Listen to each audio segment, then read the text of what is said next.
What's up everybody? It's your boy Big O back in the building with another vid. Just like to say thanks to everyone who's tuning in, and I hope everyone is having a glorious day. And I'd like to just give a quick welcome to what I'm calling the Turtle Room 2.0. You'll notice that things are just a little bit different in here. Got all 4 enclosures up and running just like I wanted to. And everything is looking lovely. What we're going to start right here at the basically left side of the room. And you see this familiar face. This is my Pacific Coast Giant Mexican musk. And she's still in her 75-gallon tank. And a couple differences. I moved it from the other side of the room to this wall to sort of accommodate the look I was going for. And I guess the biggest difference other than that would be that I now have, it's kind of dark back there, but the FX6 is hooked up and running, and I think it's doing a great job so far. Basking area is still the same. The lighting is still the same. Everything is the same. I took off the aqua clear and I added that to one of the 40-gallon breeders, which was the plan from the get-go. Do some fish in there. I have some tiger barbs, just like some feeder minnows, and a couple red-tailed cats. Still bare bottom. Switched around the pieces of driftwood, and everything is looking lovely in the 75. Now, as we pan over to this side, this is the brand new, newly designed striped neck musk turtle enclosure. I have all 3 of them in here now. Everything is going well. No fights, no disputes, no aggression. They're all eating. They seem to be getting along just fine. And I'm definitely gonna have to add that nest box very soon, because the male is already been going after this one quite a bit. I doubt that he's old enough to actually, get the job done, so to speak, but I'm not gonna take any chances. Sometime, probably in a few days or a couple of days, I'll get that up and running. I just gotta go grab some PVC and a couple of little parts, and I'm gonna, on this side of the tank here, I'm gonna build like a little frame so that's elevated, so I can sit the nest box right on top of it, and it'll sort of double as a basking area, and it'll be filled with sand. And it's just in case. I don't really, like I said, I don't think it's gonna happen, but I'd rather be safe than sorry. Back there is the filter, Aqua Clear 110, that was on the 75.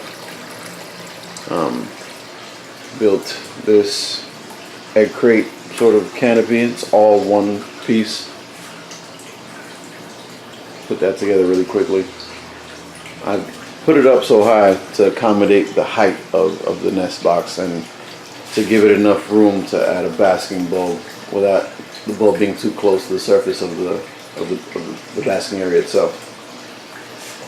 But I'm really digging the way this tank looks.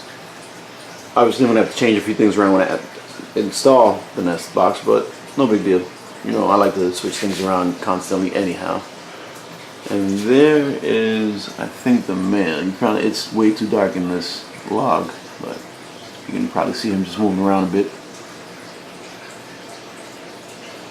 And they seem to be getting pretty used to me, and you know, they kind of already learned that I'm the one that gives them the food and all that, so things are going really well. As we pan over to the right, you'll see that my Escambia map turtle is now in the 40-gallon breeder where my adult female striped neck was before. And I didn't really have to change much. I just kind of redid the furniture, the tank furniture, and pretty much kept everything else the same. Basking area is still the same. Has one entrance right there that goes down to this ramp, and then it has another entrance right there. Can't really see it because it's painted black, but if I move here, there you go. And this ramp goes into the water here. Then I added a few more platies. They've been reproducing. Like this really little guy right there, he was born in my tank. And there's a couple other ones, and then there's the really, really tiny ones that you're just not gonna be able to see. And there he is. He seems to be doing really well. The move didn't faze him at all. And probably my most timid animal. As you can see, the closer I get the camera, the more sketched out he gets. Yeah, the tank is pretty simple. Just a couple of pieces of driftwood and fake plants. And back here is the Aqua Clear 110 once again. So that's the map turtle, and yeah, he's doing great. And as we continue to pan, what we have here is the enclosure that the map turtle was in before, which is now home. There it is, which is now home to my subadult male narrow-bridged musk turtle. A lot of times they're known as vampire musk turtles. And I couldn't be more excited to have this guy. I've been wanting one of these for years and years and years, and they were really, really expensive when I first, I guess, discovered them. We were talking like, if I remember correctly, they're about $1,200 for a hatchling. This is almost 10 years ago, and kept my eye on them. Price went down to about $800, and continued to go down. I started to see them for about $5. And then when I started to see them for less than that, that's when I really started paying attention. And I got this guy for a great deal. It's definitely less than $5, but he's still pretty sketched out. When I come around, he kind of freezes up and just kind of keeps his eye on me. And he's just hiding back there. Try to get a good shot of him. But he's eating, he's basking. You know, sometimes I come into the room, I see he's swimming around, he's active. So I'm not too worried. Hopefully he kind of just like gets used to the situation. And he's not gonna move.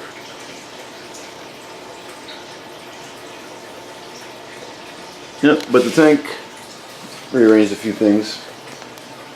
Definitely gave him some good hiding spots. Added some crayfish in here. There's one right there, actually.